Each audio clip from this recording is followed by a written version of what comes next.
Chers internautes, bonjour, bienvenue pour ce 116e Sitrep sur la Syrie, en compagnie d'Aïssar Midani. Aïssar, bonjour. Bonjour Raphaël et bonjour à tous les internautes qui nous suivent. Oui, merci pour votre fidélité. Et Donc, merci, ouais, on va commencer sans transition, parce qu'il y a pas mal de points, comme d'habitude, à voir, qui sont à l'ordre du exactement. jour. Donc, on va commencer par un petit point sur l'international dans la région, avec deux attaques israéliennes qui ont eu lieu récemment. Une qui a eu lieu sur l'Ataquié, donc le port de l'Ataquié, enfin sur la ville côtière de l'Ataquié. C'était Mhm. donc il y a 2 semaines, c'était le lendemain de notre précédent Sitrep. De notre précédent site. Et puis une deuxième frappe dont on va parler dans un second temps Qui a eu qui a eu lieu lieu il y a 2 jours. voilà, depuis le Golan qui a frappé le sud de la Syrie, enfin le sud de Damas. Donc Mhm. est-ce que tu peux nous parler de la première attaque qui visait, si je me trompe pas, des cibles iraniennes? En fait, les Israéliens, ils sont un petit peu affolés depuis une certaine période et sur le fond, en arrière-plan, je pourrais dire, des rencontres iraniennes, des rencontres à Vienne, en fait, pour le retour à l'accord sur le nucléaire iranien. Et depuis ce temps, en fait, Israël est affolé, pas seulement pour ça, mais est affolé toujours aussi à chaque fois que les terroristes perdent du terrain, donc à la progression des réconciliations en Syrie, etc. Et Israël essaye de créer, de montrer qu'ils sont capables de faire des choses et puis de montrer qu'ils sont présents, qu'ils ont une force. Donc en fait, justement, les Israéliens ils sont en état de panique. Différentes choses se font à l'intérieur et à l'extérieur. D'abord à l'extérieur, donc on avait parlé de l'accord sur le nucléaire à Vienne, sur le nucléaire iranien. Pour lequel manifestement Biden a certainement envie de revenir. Et donc les Israéliens s'agitent dans tous les sens pour empêcher d'un côté. De l'autre côté, il y a des grandes difficultés à l'intérieur parce que leurs colons, ils se sentent plus protégés et ils commencent pour la plupart à opérer un mouvement d'émigration vers leur pays d'origine. Donc ça, c'est un deuxième point. Le troisième point, il y a une véritable difficulté au niveau du gouvernement. Donc après des élections répétées, après Netanyahou, Benny Gantz, etc., Naftali Bennett. Et Naftali Bennett, il n'a pas d'assises de soutien. Donc il essaye de montrer aussi en attaquant toujours les Palestiniens, en attaquant les Syries, en disant on est là, etc. Mhm. Donc de là, on voit une répression qui est de plus en plus grande vis-à-vis des Palestiniens, des destructions de maisons, des arrestations, mais à laquelle les Palestiniens s'opposent réellement de différentes manières aussi, se pose aussi aussi bien par un mouvement grandissant des détenus dans les prisons, un mouvement des prisonniers, les grèves de la faim qui se multiplient et qui arrivent effectivement à arracher la liberté. Il y a eu l'évasion des 5 prisonniers vraiment magnifique de la prison la plus sécurisée entre guillemets d'Israël et qui a mis quand même je veux dire cette autorité ou cette notoriété de l'État israélien par terre. Et donc, il y a eu aussi, donc, après l'opération de l'épée d'Al-Quds, Saif al-Quds, il y a eu donc une montée du mouvement palestinien, une généralisation du mouvement palestinien dans toutes les terres occupées de Palestine. Et aujourd'hui, donc le couronnement de tout ceci, l'opération bouclier d'Al-Quds, qui a été menée aussi par le mouvement Djihad islami, qui sont des manœuvres en fait, qui ont montré qui ont mis en avant en fait une tactique beaucoup plus élaborée et beaucoup plus précise, des armes beaucoup plus précises aussi, et une véritable, je dirais, stratégie de combat importante. Donc ce mouvement, ces manœuvres ont été lancées hier et ils continuent pendant 2 jours, 3 jours. Donc tous ces événements montrent que effectivement les Israéliens sont aux abois et c'est la raison pour laquelle ils tapent là où ils peuvent. Donc ils tapent en Syrie, ils tapent par là, ils tapent par là.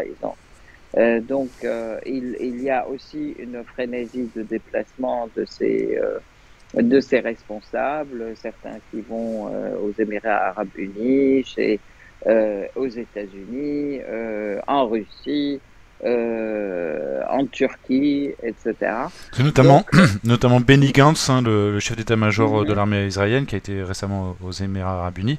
On peut mentionner ouais, également, je le mettrai en lien sous cette vidéo, que mm, les Israéliens ont annoncé un plan militaire donc israélien contre l'Iran, précisant bien que les États-Unis n'auraient pas de veto sur ce plan militaire. Donc ils essaient un peu de montrer les dents, et effectivement, il s'agite, comme tu le dis. tout à fait. On peut mentionner à ce stade peut-être aussi la réponse iranienne, qui, Absolument, qui tout à hier fait, a tout à publié fait. dans une revue, c'est ce que tu me disais tout à l'heure, Mhm. une carte assez inquiétante peut-être pour Israël. Est-ce que tu peux nous en parler? Alors, oui, bien sûr, cette revue a publié une carte des objectifs qui seraient visés et qui seraient attaqués directement par l'Iran au cas où Israël commet l'erreur. Oui, c'est la Donc, formule que tu m'as citée tout à l'heure, c'était c'était marqué, la formule, c'est one move.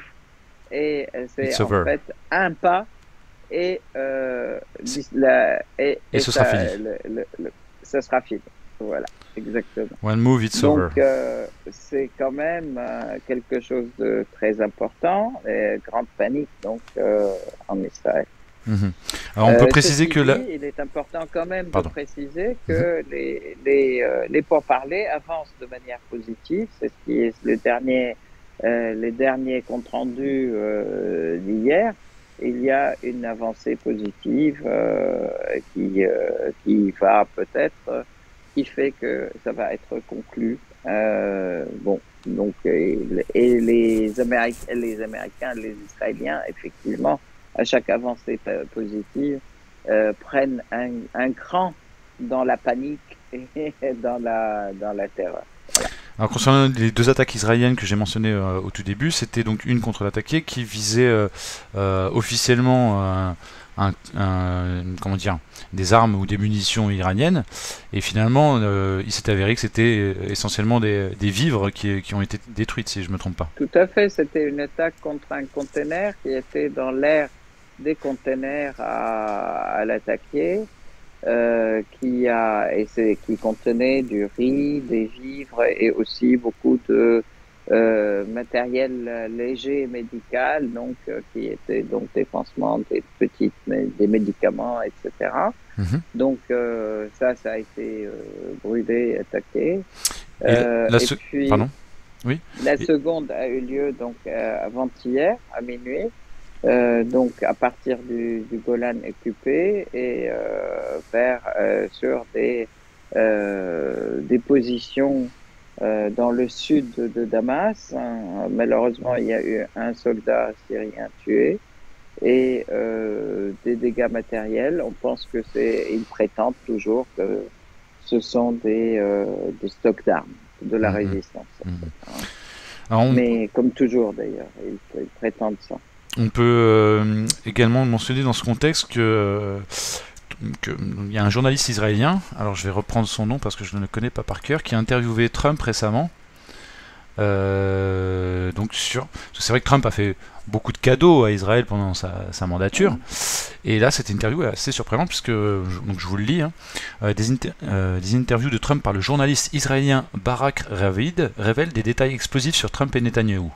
Trump a déclaré qu'au début de sa présidence, il a réalisé que Netanyahou serait le plus grand obstacle à la paix avec le président palestinien Mahmoud Abbas. À la fin de sa présidence, Trump avait conclu que Netanyahou ne voulait pas vraiment la paix avec les Palestiniens et qu'il l'utilisait sur l'Iran.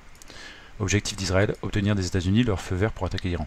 Bon, on peut dire aussi qu'il a mis un mandat à découvrir la Lune, hein, parce que bon, les observateurs attentifs ont bien compris depuis bien longtemps que Netanyahou ne voulait pas vraiment faire la paix avec les Palestiniens. C'est un peu dommage qu'il lui ait fallu 4 ans pour, pour découvrir ça. Mais c'est quand même intéressant ces déclarations. Est-ce que tu pourrais les commenter peut-être? En fait, effectivement, Trump était très ami avec Netanyahou. Il a fait tout ce qu'il a pu pour pousser effectivement à pas seulement, en fait, pour pousser au maximum pour l'enracinement d'Israël dans la région, chose qui était toujours impossible et qui est toujours impossible de toute façon, malgré ce que Trump a fait.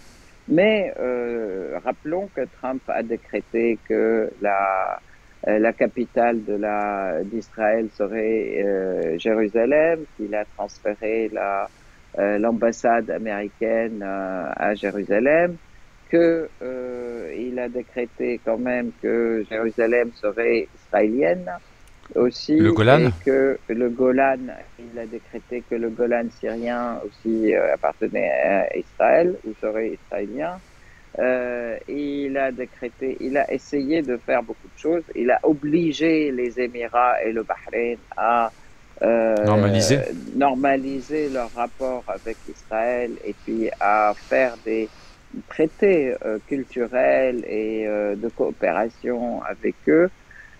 En fait, et puis il a fait la pression aussi sur le Maroc, qui a reconnu aussi Israël, mais et qui a fait des relations, et donc il a donné en prime soi-disant le Sahara au Maroc, en fait. C'est toutes ces actions qui ont servi soi-disant à Netanyahou pour qu'il soit réélu. Il n'a pas été réélu, tout ça, de toute manière. Et Trump a été très déçu lorsque Netanyahou a couru, aussitôt que Biden a été élu ou a été déclaré président élu, il a couru pour féliciter Biden. Donc, d'où les déclarations de Trump en disant que de toute façon, il a fait tout pour eux, et puis que finalement, ce sont des gens qui ne veulent absolument pas la paix et qui ne courent pas après. D'ailleurs, ils découvrent, comme tu disais, les choses qui étaient une évidence pour beaucoup de gens. Mais je crois que Trump ne venait pas du milieu politique, et avant d'être président, il ne connaissait que savait même dalle. pas ni où se trouve la Syrie, ni où se trouve la Palestine, ni rien du tout de toute politique mondiale. Donc c'est ça.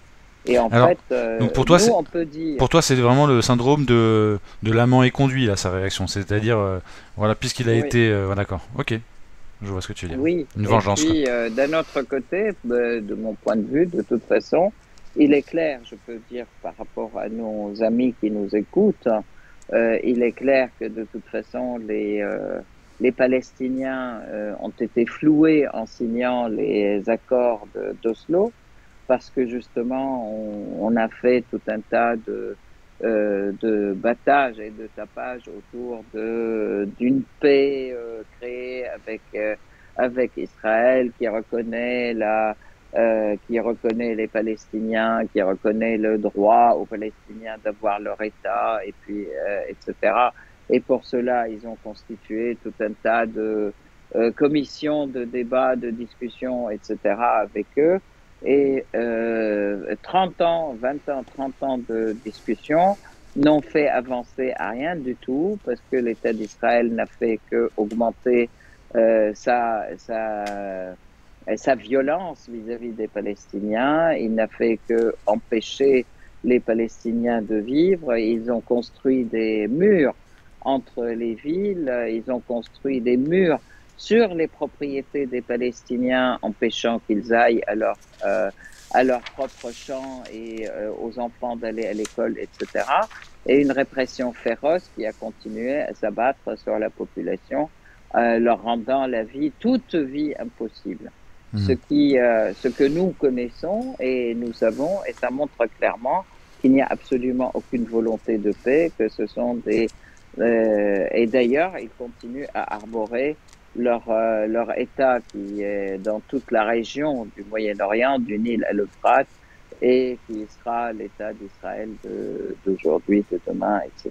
Donc voilà, là il est important de prendre conscience de ceci, et sachant que l'État d'Israël continue à s'armer aussi, que Israël qui prétend, qui veut empêcher que l'Iran ait aussi la technique du nucléaire, ont eux aussi plus de 350 têtes nucléaires qui sont prêtes à être tirées. Donc en fait, toutes ces histoires contre le nucléaire, c'est aussi empêcher, c'est comment dire, c'est la double mesure et la double... Deux poids, deux mesures, oui, bien sûr. Deux poids, deux mesures.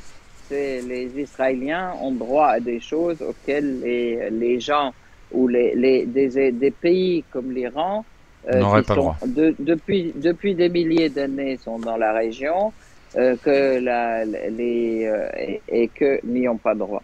Donc tout ça, c'est vraiment une politique de domination et de soutien éhonté à un État qui pique les terres des autres et qui opprime la population.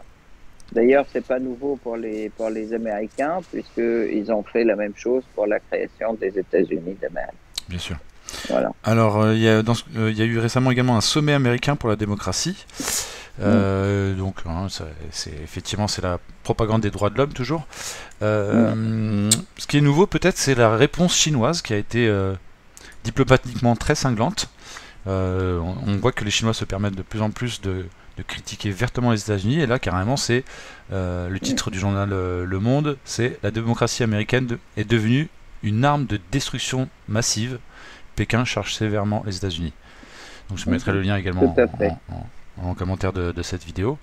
Est-ce que tu peux commenter cette passe d'armes ? De toute façon, il est clair. D'abord, déjà, la réunion des pays pour la démocratie, c'était quel pays ? C'était donc les États-Unis avec l'Angleterre, avec la France, avec l'Allemagne et l'Australie. Oui, leurs pays vassaux, quoi. Voilà, leurs pays vassaux et les pays impérialistes aussi, qui n'ont absolument aucune démocratie par rapport, aucune conception de la démocratie par rapport aux autres pays et au niveau du monde. Donc ça, c'est un premier point. Le deuxième point, c'est que ces pays qui se sont réunis, en fait, les États-Unis les réunissent, non pas pour la démocratie, mais pour faire aussi un front et un axe par rapport à tous les pays qui refusent ce diktat américain et qui refusent de se soumettre aux lois américaines. Donc, c'est pas la démocratie qui compte. C'est d'ailleurs, on sait que au nom de la démocratie, l'Irak a été envahi. Au nom de la démocratie, on a envoyé des terroristes en Syrie. Au nom de la démocratie, l'Afghanistan aussi a été envahi. Des millions de morts. La Libye aussi a été complètement, complètement détruite. Et ça, c'est rien que pour le passé très récent, en fait, pour l'histoire très récente, sans parler du Vietnam et des bombes nucléaires qui ont été balancées sur Hiroshima, Nagasaki, etc. Petite parenthèse, justement, pour montrer une perspective historique, je recommande le bouquin de Daniel Ganzer sur les guerres illégales de l'OTAN, et notamment menées par les États-Unis depuis la Seconde Guerre mondiale. Et c'est vrai que c'est à un rythme effrayant de une guerre par an, à peu près quasiment, une guerre illégale par an, Tout quoi. à fait. Et une destruction de pays par an, en fait. Sans parler de la destruction de l'Afrique et puis de toutes les guerres qui ont été créées. Alors là, effectivement, j'applaudis la Chine des deux mains et je suis très contente qu'ils aient effectivement exprimé cette image qui est la démocratie, qui est une arme de destruction massive. Effectivement, je l'approuve et je trouve que c'est d'un autre côté, c'est très très important, effectivement, que la Chine l'exprime ainsi. Je crois que tous les pays qui luttent pour leur souveraineté euh, trouvent dans cette parole un réconfort important et dans la Chine un allié potentiel important aussi pour défendre leur souveraineté. Ça, c'est quelque chose de très d'important à signaler. En gros, dans ce contexte, on peut mentionner également la réunion des pays bolivariens qui a eu lieu récemment à La Havane, et qui a réuni donc des pays comme le Venezuela, Cuba, la Bolivie, le Suriname, Haïti, Nicaragua, Équateur et plein de petites îles également. Est-ce que tu peux nous dire de quoi ils ont parlé, notamment par rapport à la Syrie? Cette réunion très importante aussi des pays de l'ALBA, en fait, parce que c'était aussi l'anniversaire de création de cette organisation qui a été créée en 2004. Donc, ils ont d'abord resserré les liens. Et il est important de pouvoir établir des liens économiques et des échanges économiques, politiques et culturels qui continuent aussi qui permettent de s'opposer à tous les diktats américains d'un côté et surtout à cette politique américaine qui consiste systématiquement à mettre un embargo économique contre les pays qui refusent de se soumettre à leur diktat. Donc, c'est par une coopération économique et une complémentarité économique entre ces pays et les autres pays qui s'opposent aussi au diktat américain qu'il y aura une complémentarité économique et une véritable opposition à cet embargo. Et ils peuvent vivre malgré cet embargo. Je voudrais rappeler quand même que Cuba est soumis à cet embargo depuis 1961 et que l'Iran est soumis aussi depuis 1975, depuis la révolution iranienne. Donc effectivement, unis, on peut résister effectivement aux embargos, parce que les États-Unis essayent d'éceler les pays pour pouvoir mieux leur mettre la pression. Et je pense qu'on peut souligner l'intelligence qu'ont eu à l'époque Evo Morales et Hugo Chavez, qui ne sont plus aujourd'hui au pouvoir, qui ont lancé l'ALBA, l'Alliance bolivarienne, qui est une instance finalement qui leur a survécu. Tout à fait. Et donc, c'est exactement ce qu'on essaye de faire au niveau du Moyen-Orient, de notre région aussi, pour faire cette complémentarité économique, mais qui est empêchée aussi par la présence d'Israël et par les États-Unis. Oui. Je voudrais revenir aussi à cette déclaration de l'ALBA, c'est qu'ils ont déclaré qu'ils soutiennent la Syrie pour recouvrer dans sa lutte contre le terrorisme, pour recouvrer la souveraineté des territoires syriens et pour aussi sa lutte contre l'embargo et contre l'embargo américain et la nécessité de coopération justement pour briser cet embargo. Ouais, tu m'as dit qu'ils ont condamné même les ingérences américaines. Tout à fait. Alors je voudrais rappeler quand même que l'année dernière, il y a eu deux grands pétroliers iraniens qui sont arrivés au Venezuela pour briser justement cet embargo américain contre le Venezuela, qui était privé de ses propres ressources par les Américains. Et donc, ces deux pétroliers qui ont porté des produits pétroliers et tous les ingrédients nécessaires, mais aussi des pièces Les pièces et des détachées. machines nécessaires à la remise en état de toutes les raffineries, des raffineries vénézuéliennes.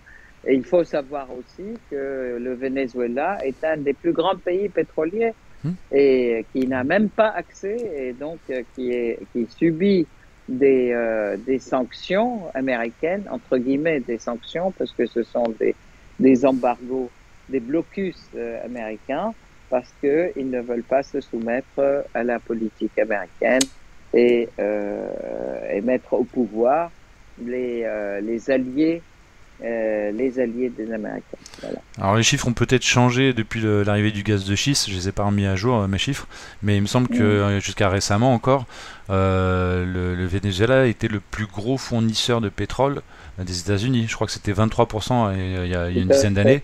23% du Mm. pétrole importé aux Tout États-Unis à venait fait. du Mm. Venezuela. Tout Donc à dans ce fait. cadre-là, on peut également peut-être mentionner la déclaration d'Abdelmajid Tebboune, le président algérien, Ouais. à propos de la Ligue arabe. Est-ce que tu peux nous en parler? Oui, alors il est important de voir aussi que la Ligue arabe se réunit enfin cette année, le mois prochain, je crois, se réunit à Alger. Donc cette réunion a lieu à Alger. Le président Tebboune déploie des efforts importants dans le cadre de son soutien à la politique arabisante, à la Syrie comme cœur battant de cette arabité politique, hein,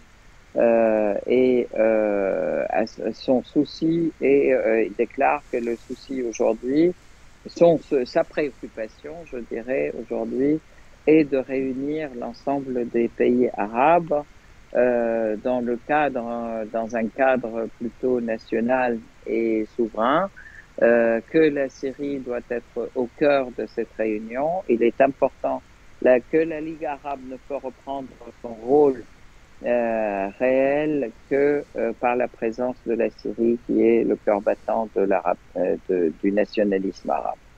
Donc là, il déploie beaucoup d'efforts non pas pour que les pays qui ont voté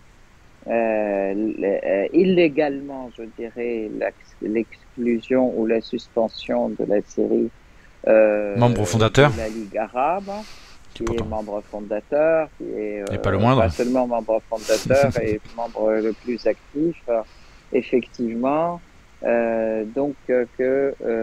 Ces pays reviennent sur leurs décisions et reconnaissent l'erreur, etc. Donc, c'est important. C'est un grand soutien, je dirais, à la lutte aussi du peuple syrien contre Contre l'isolement comment dire, diplomatique. oui, mais contre cette volonté de l'isoler, parce qu'il n'a Hmm. pas été, la Syrie n'a pas été isolée en fait, Non. réellement, mais c'est surtout, on voit dans la même démarche, il y a les Émirats arabes unis qui ont aussi repris le chemin de Damas affirmer leur amitié ou en fait volonté de coopérer avec la Syrie aujourd'hui, en oubliant ce qu'ils ont fait hier, peut-être en s'excusant de ce qu'ils ont fait hier, mais il n'y a pas eu d'excuse officielle. Hier, c'était quoi? C'était quand même, nous savons que les Émirats arabes unis ont armé, financé les terroristes qui sont intervenus en Syrie. Bon, aujourd'hui, la Syrie intervient à Expo 2000 de Dubaï, 2020, pardon, et aussi donc l'ambassade de Dubaï enfin des Émirats arabes unis a été ouverte à Damas et qu'il y a un discours et une volonté de coopérer avec la Syrie. Donc Ok. là, je ne compare pas la position algérienne, qui est une position vraiment patriotique, sincère et authentique, à la position des Émirats arabes unis. mais je pense que les deux s'inscrivent dans ce cadre-là.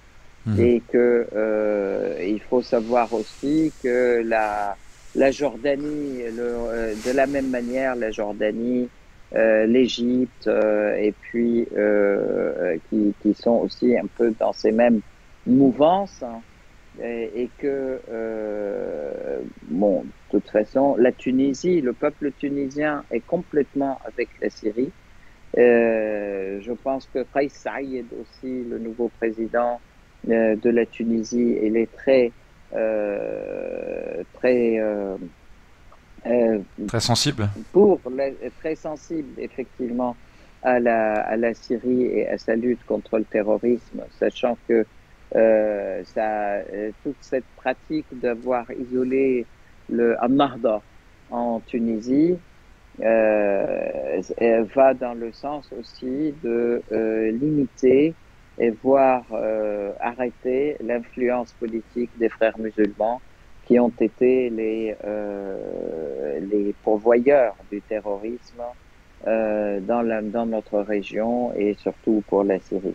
Beaucoup Mhm. de djihadistes ont été recrutés par les frères musulmans, aussi bien en Tunisie que dans d'autres pays arabes. Alors, Mais la Tunisie était vraiment, un Marda était le fer de lance de je cette vais faire une affaire. petite aparté historique parce que tu as mentionné Anarda et qu'il y a sans doute des Tunisiens ou même des simples citoyens donc ça pourrait intéresser qui nous écoutent. Je voudrais rappeler que dans les années 80, Enarda n'était pas un mouvement politique, c'était juste un groupuscule, on va dire, terroriste.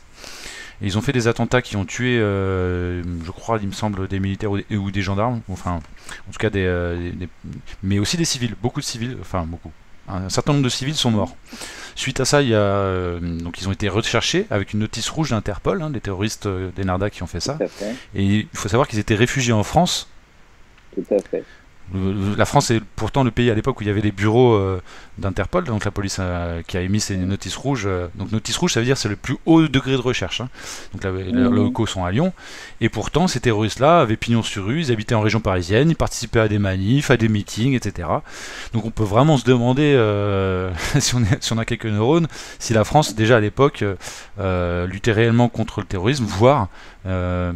ne faisait pas, ne jouait pas un jeu dangereux d'utiliser le terrorisme quand ça les arrangeait.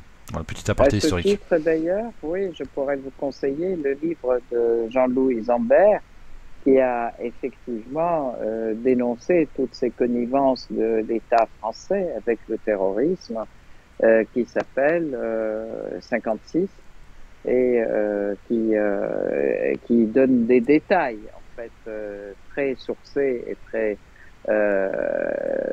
comment dire Accablant, accablant. accablants effectivement de toutes ces relations toute cette coopération avec le terrorisme d'Al-Nahda.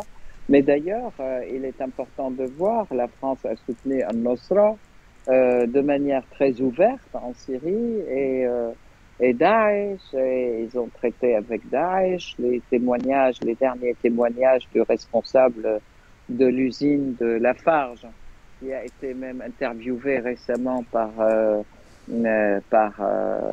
Rachel, comment elle s'appelle, Rachel, Je me rappelle euh, pas son nom. oui, Peu sur importe. Spoutnik, hein, Mhm. donc qui montrait bien que de toute façon le directeur de Lafarge. de Lafarge, il a suivi les consignes de l'État français pour continuer à traiter avec Daesh pour la continuité de la présence de son usine en Syrie. Donc, ils ont traité avec Daesh. Laurent Fabius a bien déclaré à plusieurs reprises que Al-Nusra faisait du bon boulot. Que, Et bah, même en France, on voit maintenant, on a vu même dans la cour du Louvre lors du discours de Macron, on a vu le drapeau de l'armée syrienne libre, hein, qui est hissé à côté, dans la cour de Louvre, et puis les Daesh aussi, qui avaient élu domicile, ils ont des immeubles, un immeuble entier, c'était à Lyon, et même maintenant à Paris, il y en a partout, en fait, surtout dans les quartiers à la périphérie nord de de Paris. Donc, c'est important de voir ça. Alors, on va parler d'un dernier point international avant de vraiment de focus sur la Syrie. C'est vrai on a Mm. déjà passé 35 minutes ensemble, donc on va essayer d'accélérer un petit peu. Ouais, C'est par ouais. rapport au Yémen. Je voulais qu'on reparle un petit peu du Yémen, si tu veux bien, avec l'avancée des Houthis et puis cette Mm. histoire de missiles solaires, hein, parce qu'apparemment ils arrivent à dézinguer des avions de la coalition saoudienne, quoi. Mhm. Alors, en fait, le Yémen, effectivement, les révolutionnaires du Yémen avancent à grands pas. Ils ont pratiquement libéré Maghreb. Ils ont les montagnes qui surplantent en fait la ville de Maghreb et toutes les provinces. Il n'en restait plus qu'une province à libérer de Maghreb. Et à chaque fois, il donne une chance effectivement à l'Arabie saoudite pour arrêter les bombardements. La réponse de l'Arabie saoudite, ça a toujours été des bombardements très violents sur l'ensemble de la population, sur les civils, sur les hôpitaux, les écoles, etc. Donc là, il y a eu récemment des grandes attaques aériennes de la part de l'Arabie saoudite contre le Yémen pour se venger du fait qu'ils aient perdu à Maghreb. Et là, effectivement, la réponse a été cinglante, la réponse de la résistance Houthis yéménite, Houthi et yéménite, en Yéménites, fait, oui. yéménites, ils ne sont pas que Ils ne sont Houthis, pas hein, que c'est Houthis. tous. On dit Houthis Et dans les médias voilà, occidentaux, mais. donc a été cinglante. Ils ont attaqué Riyad, en fait une base importante à Riyad, qui est d'où partaient les avions, et puis les bases de Jizan, Najran et Asir, avec avec de nombreux drones. En fait,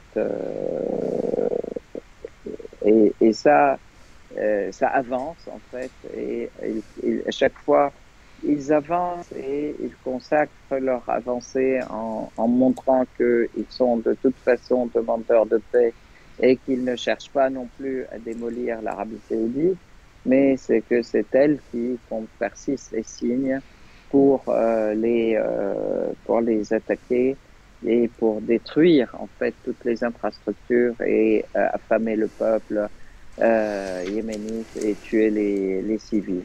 Mhm. Donc, moi, je dirais, en conclusion, je peux dire rapidement, les Yéménites avancent très vite à grands pas Mhm. et que ils n'ont ils exigent une chose, pardon, que l'Arabie Saoudite reconnaisse leur souveraineté, qu'elles arrêtent de s'ingérer dans leurs affaires et qu'elle fasse un réel cessez-le-feu et pas des simulacres et de paroles sur le cessez-le-feu. Mhm. Voilà.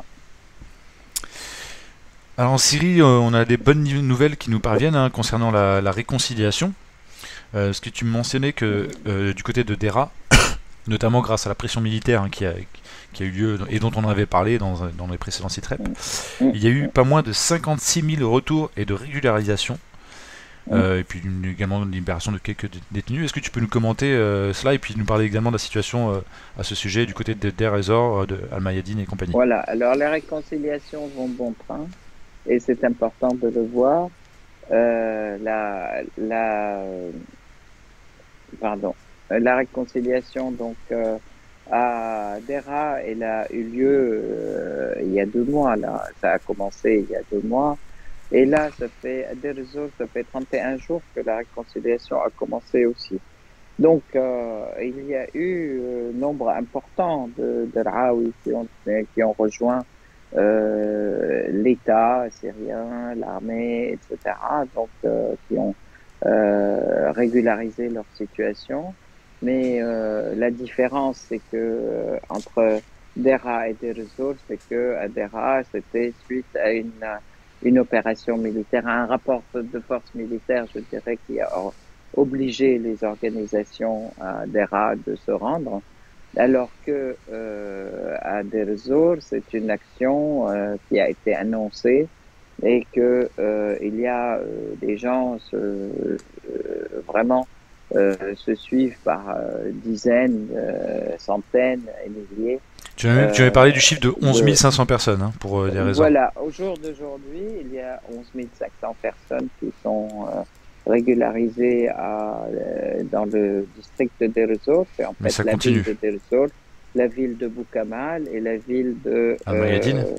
Mayadine. Et puis aujourd'hui, ils arrêtent à Boukamal et ils reviennent à Mayadine samedi pour la deuxième fois parce qu'il y a beaucoup de demandes et ça, on ne peut que s'en féliciter.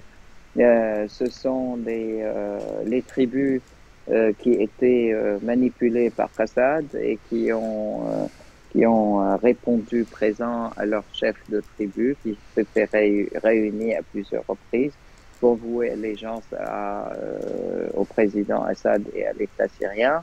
Et ceux-là, donc, tout de suite, ils régularisent leur situation, ils rejoignent l'armée, ils font leur service militaire et ils ont en fait là-dessus comment dire, la promesse, je dirais, de la part du gouvernement syrien, c'est qu'ils vont faire leur service dans leur région pour défendre leurs terres et leurs familles.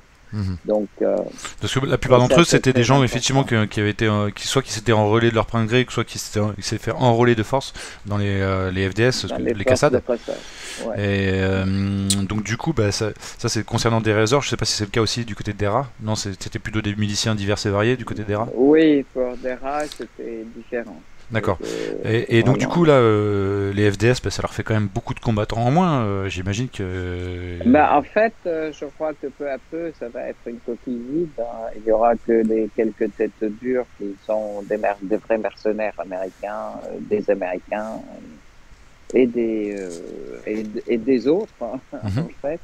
Parce que, quoi qu'ils en disent, ils ont peur de la Turquie, mais ils coopèrent avec la Turquie, puisque de toute façon, le pétrole syrien, il partait par leur biais, par leurs efforts en Turquie, et il était vendu à Israël, mais ça partait aussi, c'est eux qui le faisaient cheminer. Donc, c'est un partage de rôle, je dirais, Mhm. tout simplement. Alors, puisqu'on parle de Qassad et des FDS, Mm. Assad a reçu la responsable russe des droits des enfants. À propos ils ont notamment parlé du camp de Al-Hol qui est contrôlé par les Effectivement. FDS. Effectivement, il y a la responsable des droits des enfants, en fait, en Russie, est venue en Syrie et ils ont examiné, elle a rencontré le président Assad, ils ont examiné ensemble la situation dans ce camp Al-Hol, qui est un camp sous le contrôle de FDS et c'est un camp de Daesh en fait, Le prisonnier de où Daesh. des combattants de Daesh, oui, des combattants de leur famille, bon, mais la situation des enfants, elle est toujours inquiétante, hein, des enfants qui vivent dans des conditions absolument terribles, sous une répression terrible. On Tous les les traite deux, comme des trois terroristes, jours, ces enfants, en fait, quoi. et il y a tous les 2, 3 jours des morts aussi et des assassinats dans ces. Oui, parce que aussi ils sont blackmailés, on les fait chanter, etc. Enfin, c'est le lieu de tous les comment dire, de toutes les pressions, je dirais. Et voilà, donc et les deux parties, je dirais, russes et syriennes, ont, ont pris la décision de resserrer les liens pour une coordination importante pour que ce camp disparaisse au plus tôt Mhm. possible, On peut mentionner que la parce que France. c'est Pardon. vraiment une honte à l'humanité Bien que sûr, des gens puissent vivre dans ces conditions bien sûr. et surtout dans toutes les conditions climatiques et d'hiver, d'été, etc., terribles Mhm. Alors, je crois et qu'il y avait d'hygiène aussi. Notamment Voilà. le média sur internet Brut qui avait fait avec le journaliste, j'espère que je j'écorche pas son nom, de Villa ou Villa, qui avait été dans les prisons justement de Cassad, des FDS, filmé, et c'est vrai qu'on voit les conditions de détention qui sont assez inhumaines. Mm. Euh, et puis on peut mentionner aussi la France, hein, la France qui n'a pas du tout assumé de protéger ses enfants de combattants terroristes. C'est-à-dire que Bah, ces enfants, évidemment, enfin, je pense que tu seras d'accord avec moi, ils sont pour rien, hein, ils sont innocents, et ils ont juste eu le tort de naître au mauvais endroit au mauvais moment, des parents qui avaient fait des choix plus que discutables. Mais c'est vrai que la France, on peut considérer que ce sont des ressortissants français, quelque part, par rapport aux combattants français qui sont venus bien s'enrôler chez sûr, Daesh. Euh, justement, j'allais dire, effectivement, il y a des ressortissants français, des ressortissants suédois, des ressortissants de tous les pays européens et des enfants de ces gens-là que les États refusent de les reprendre. Ce qui est complètement, non seulement inhumain, mais c'est complètement contraire aux à conventions. ce dont ils se pavanent tous les jours, les droits de l'homme, les droits de l'enfant, les droits de ceci, de cela. Donc, voilà. Maintenant, je voudrais annoncer quand même je passe sur le niveau culturel où je Alors, voudrais avant de parler de inclure. ça, je voudrais qu'on Ouais, mentionne le 40e anniversaire de enfin, anniversaire. En général, on parle d'anniversaire pour quelque chose de joyeux, là ça ne l'est pas. ouais. Le 40e anniversaire de l'annexion administrative du plateau du Golan par Israël. Oui, en fait, il y a eu beaucoup il y a eu comme d'habitude, en fait, le 16, non, le 14 14 décembre. décembre, tous les ans depuis 1981, une confirmation, un rassemblement au Golan, en fait, qui confirme l'appartenance des habitants du Golan à la Syrie, l'appartenance du Golan aux Syriens aussi, etc. Et cette date, c'est la date d'un décret israélien d'annexion du Golan Qui avait été conquis militairement en 73, hein, administrative, il y a oui, 8 ans plus tôt. administrative, et ils ont voulu ou ils ont voulu imposer par la force l'identité israélienne à tous les habitants du Golan, auxquels ils ont résisté par une grève générale qui était très violente, très forte. Et l'occupant israélien s'y est opposé aussi avec force, mais ils ont tenu bon et ils continuent à tenir bon tous les ans. Et il faudra rappeler quand même qu'il y a une récidive à chaque fois de cet état d'occupation pour faire pression sur les gens, pour leur donner les israéliser.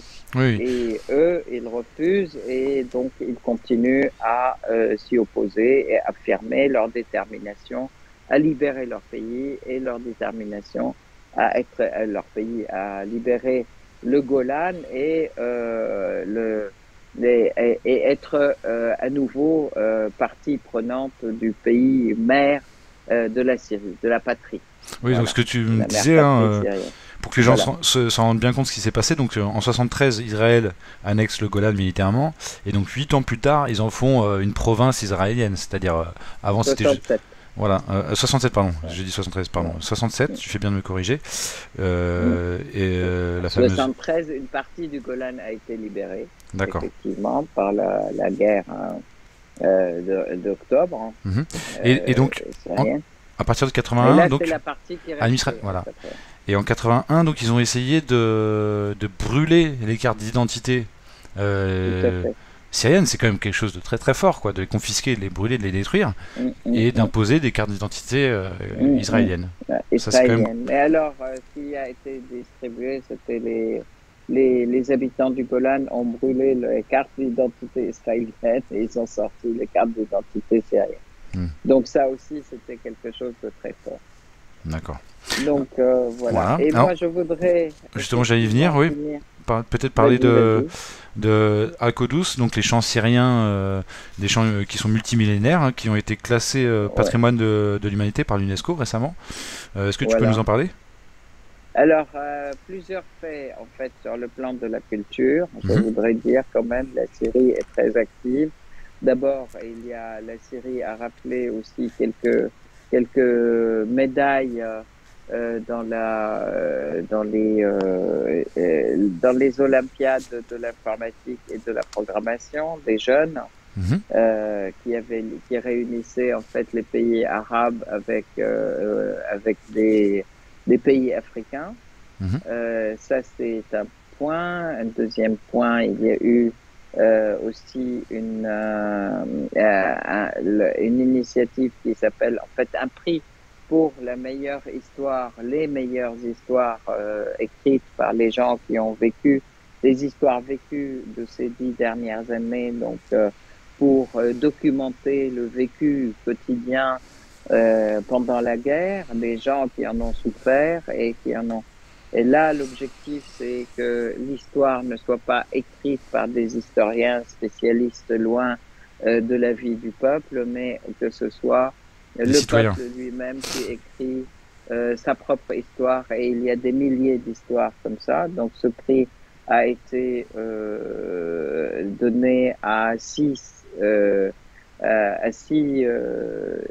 ou neuf écrivains, les jeunes écrivains qui ne sont pas qui sont des citoyens ordinaires et qui ont écrit leur vécu. Donc ça c'est l'association, c'est pas une association, c'est la fondation justement Document de la Patrie Mhm. qui a eu cette initiative. Et puis, je voudrais dire qu'hier et avant-hier, et avant-hier, oui, il y a eu d'énormes manifestations de joie qui ont explosé, qui ont été organisées, culturelles, des manifestations culturelles importantes qui ont eu lieu à Alep, du côté de la citadelle, et à Damas, en célébration du fait que Al-Qudud al-Halabiya, Al-Qudud, ce sont des chants syriens depuis toujours, qui ont des centaines d'années, qui ont été reconnus comme patrimoine de l'UNESCO, Excuse-moi de te couper aussi bien excuse-moi que, oui, excuse-moi oui, de te couper pardon. pour que les gens comprennent bien. Il s'agit de chants Mm.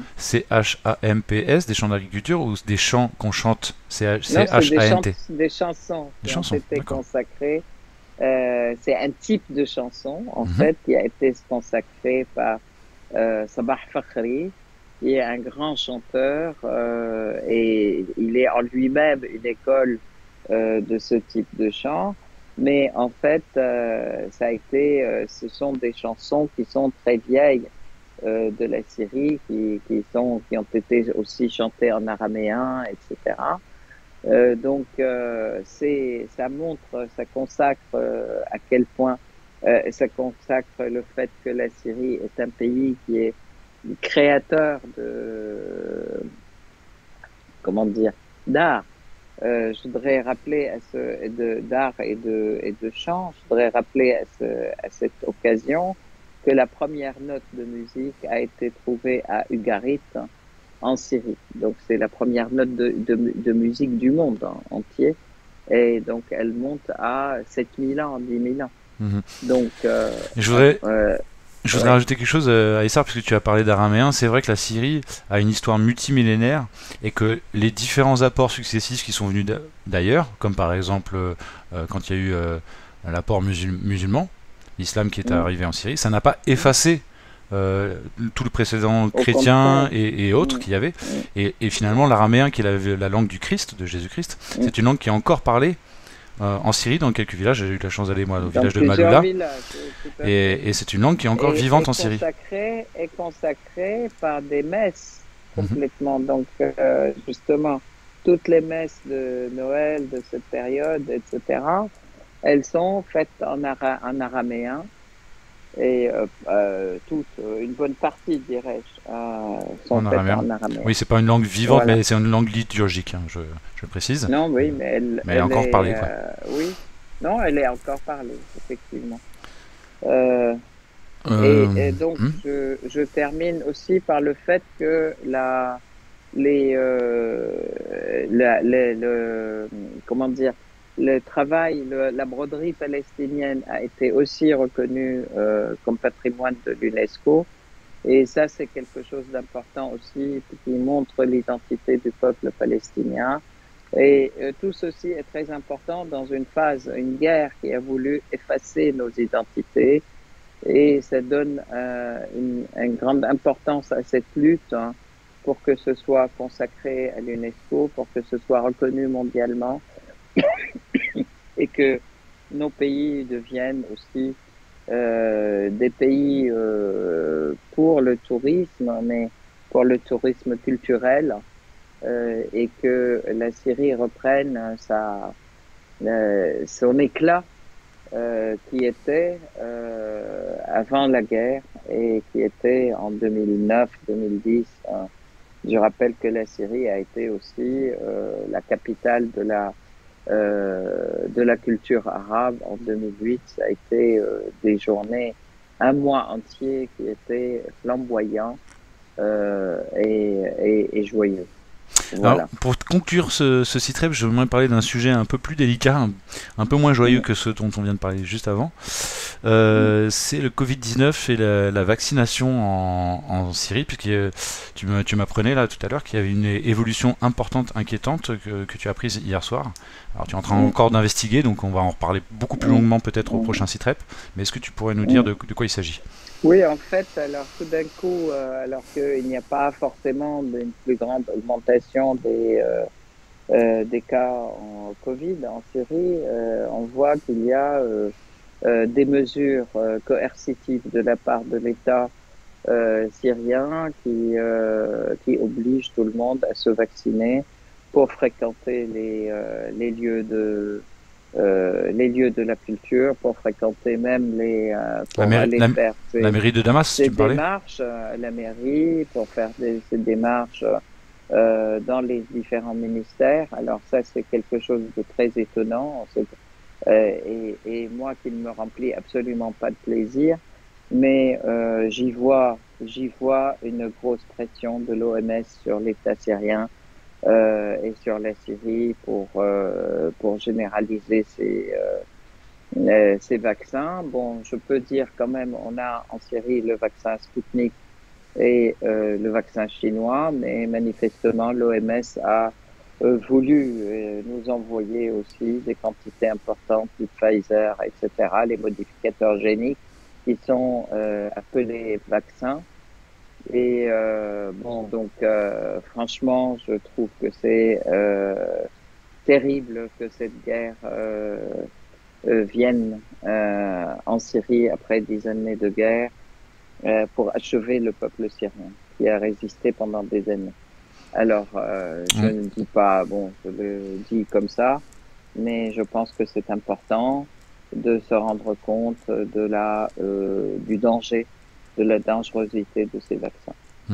Alors les choses sont complexes, hein, c'est pour ça qu'on en parlera plus longuement au prochain site rep, hein, parce que tu me disais que... Et que bon, les positions sont controversées, mais on en reparlera si on trouve la nécessité. Voilà. Très bien. Eh bien, Aïssar Midani, merci beaucoup pour toutes ces informations et pour ton analyse éclairée. Et je te souhaite de passer de bonnes vacances de Noël, de bonnes fêtes de fin d'année, ainsi qu'à tous les internautes. Je vous souhaite de passer de très bonnes fêtes. Merci à tous, et puis excellente fête. Et puis je voudrais vous dire qu'aujourd'hui, depuis début décembre jusqu'à maintenant, la Syrie est pleine de lumière, et dans toutes les églises de Syrie, on fait des messes, hein, les messes de l'arbre, et des différents rites chrétiens auxquels participent à la fois les musulmans, les chrétiens et toutes les communautés existantes en Syrie, en toute fraternité et en toute joie, et surtout en toute unité en fait de leur demande, c'est que il y ait une paix en Syrie, qu'on nous lâche les baskets et qu'on nous laisse planter notre terre et revivre de notre production, et surtout que les pilleurs américains, turcs, etc., nous foutent la paix. Voilà. Sur ces belles paroles, à bientôt Aïssa. Merci beaucoup. Au revoir. Thank you.